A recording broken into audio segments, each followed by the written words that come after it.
teman-teman, ini ada bak yang cukup besar untuk menampung air.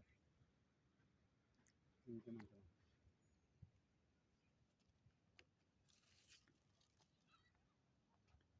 Jadi air ini cukup bersih.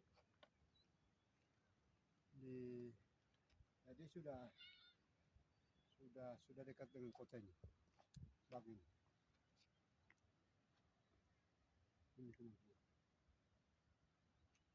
Tapi belum sampai. Airnya di bawah, dibuat pipa dari paling ujung di atas sana.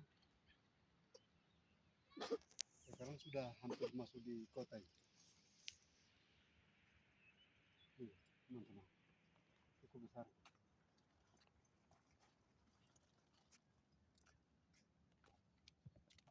Lalu di dekat sana itu ada perkebunan, salah satu lokasi begini, ini perkebunan.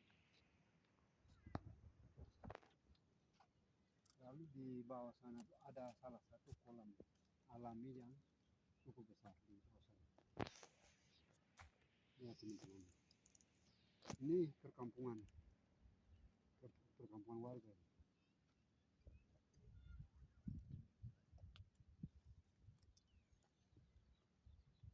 Terima kasih teman-teman.